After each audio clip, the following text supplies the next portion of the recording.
Ёо. Ёёг ангах нь.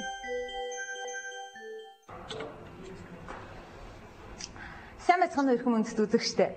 Ёёг ангахын нэвтрүүлэг маань 5 дахь шинэ дугаар эхлэхэд бэлэн болоод байна. Үзэгч та бүхний эрүүл мэндтэй холбоотой асуусан асуултанд болцоохон эмч маань бас та бүхэндээ хариулдаг ба энэ удаагийн дугаартаа ч гэсэн мөн болцоохон эмч хүрэлцэн ирсэн байгаа. Мөн та бүхний эрүүл мэндэд ашиг тустай зөвлөгөөг бид хүргэдэг. Үнийгээ ч мөн хүргэх болно. Ингээд нэвтрүүлгээ духлан сууж үздэхэнэ. Игэл ертөнцийн ус эд хөрөнгө хурааснаа сайнд бодох. Эрхэм дээд номчин өглөг өгснөө сайнд бодох. Үрд захтнах хамуутан майжсныг жаргалд бодох. Эрүүл жирийн ус хамуугүйг жаргалд бодох. Эрдний санд субашидаас. Ёёг ангах нь. Үзэгч та бүхэндээ зориулсан зөвлөгөөний маань болон эхэлж байна. Намайг байцаа барьсан болохоор та бүхэн гайхаж болох юм аа. Тэгвэл байцааг дан ганцхан хоол ундандаа идээд зогсохгүй бас олон ижид энэ байцаанд агуулгаддаг юм байна. Бага байхад эмээ маань толгой дээр байнга л байцааны навч тавьдагсан. Яагаад дандаа ингэдэг юм болоо хэмээн их гайхна. Учрыг нь мэддэг болсноос хойш би өөрөө мөн л байцаа малганаас салхай байлаа хэмээн нэгэн орс эмэгтэй ярьжээ. Шинэ байцааны навчийг том далбар чигт нь хуулж аваад толгоогоо битүү хуучиж гадуур нь алчуур орогоод хэсэг байхад толгойт нь өвдгөө болно гэж тэр эмээгийнхээ нуцаас хуваалцлаа. Малгайтайгаа унсан ч болно гинэ. Ер нь энэхүү ногоог эртнээс төрөл бүрийн эмчилгээнд хэрэглэж ирсэн түүхтэй. Тухайлбал Эрдэнэ Египтэд хоол шингэхгүй бол байцааны шүл уулгадаг байжээ. Түүнчлэн байцаагаар хийсэн амттан өгдөг байсан нь хоолны шингэцийг сайжруулах зорилготой. Манай эртний өмнөх 4-р зуунд Сууд Пифагор байцаа сэтгэл сэргээж хүч хайрладаг гэж бичсэн байдаг. Солонгосчууд үлийн илгэн дээрээ байцааны шүү суух нь ходоод элэг цэвэрлэж хавдраас урьдчилан сэргийлнэ гэдэг юм. Тэрч бүхэл хорт хавдраар өвчсөн хүн байцаатай нөхөрлөн өвчнөөсөө салсан гэдэг юм билээ. Юутаач түүхий байцааны шүүс тогтмол хэрэглэвэл ходоод гэдэс цэвэрлэгдэж өтгөн хаталтаас айх хэрэггүй гэж эмчнэр зөвлөдөг юм. Түүнчлэн шүүсийг нь баг зэрэг эсэн чихэртэй холиод хий ханиалганы үед хэрэглэхэд үр дүнтэй. Хоолоо өвдвөл мөн зайлж болно. Царвангаас дутхгүй үйлчилгээтэй. Түүхий байцааг жижиглэн хэрчиж махны эсвэл тусгай зориултын машинаар жижиглэн шүүж хэрэглэж болно.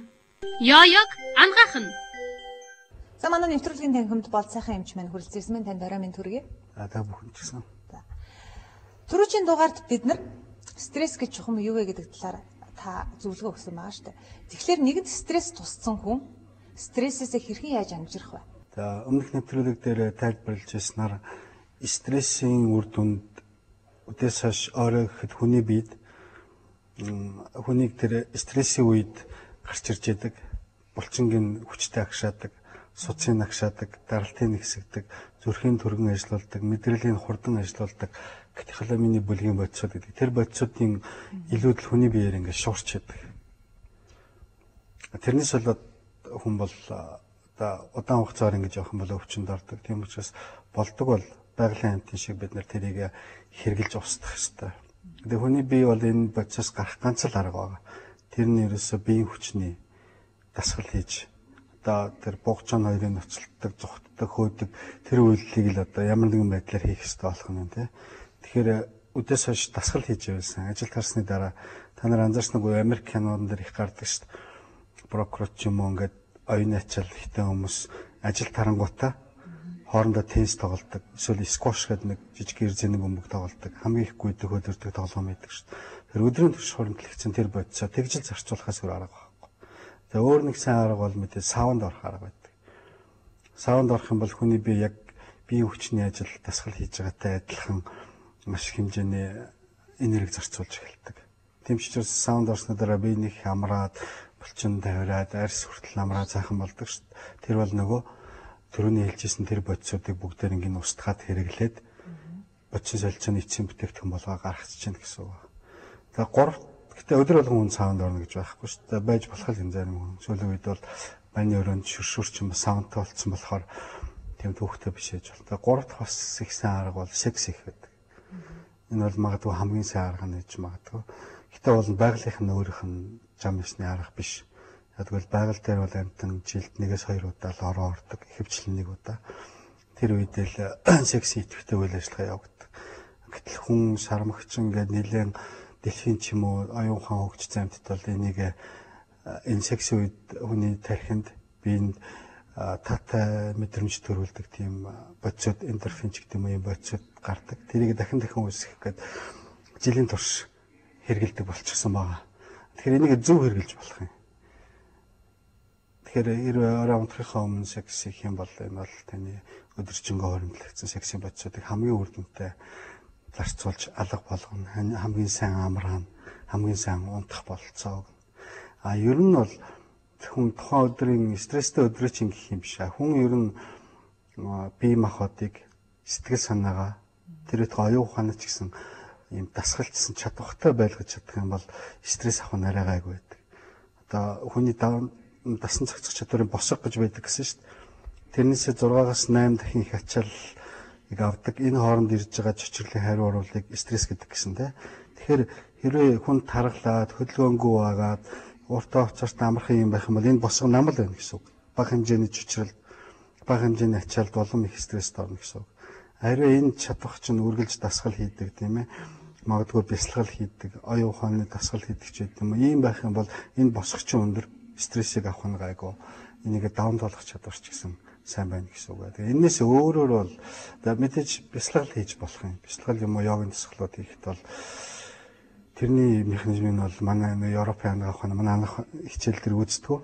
Гэхдээ ямар ч хэсэн тэр үлдэгдэл бодисуудыг ямар нэгэн байдлаар биес зайлуулдаг юм шиг. Энэс өөрөөр бол өөр арга бол байхгүй. Эм муугат ч юм уу ямар нэг арын хаалгаар нэг шинжлэх ухааны хааны зам байдгүй гэж асуудаг шиг тийм арга бол үүндээ стрессээс зайлах арга байхгүй. Байгалийн замаар л гарах. Ялангуяа эмэгтэйчүүд мэн тэгвэл гэртээ хараад гэр орноо цэвэрлэх үүрэг нь бол ялчгүй толгой дээр нь байдаг юм чи.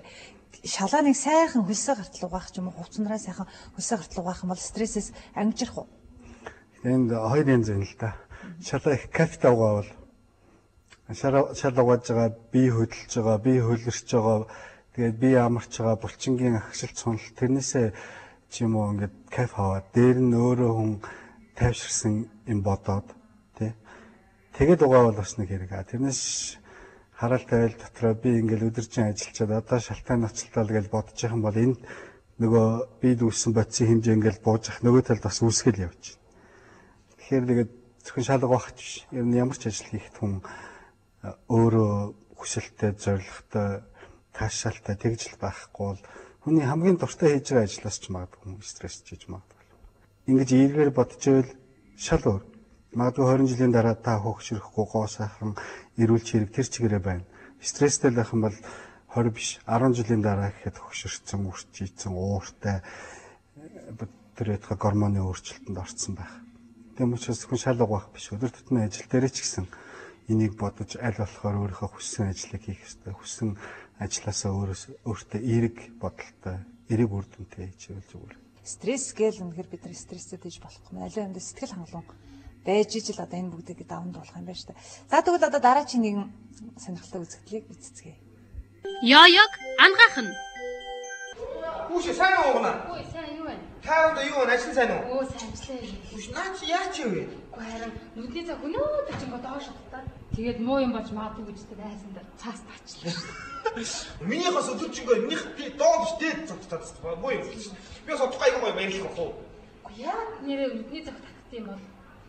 Наач нь угаас тэр миний хүнэн байдаг л дээд татахаар би баярлах байхгүй.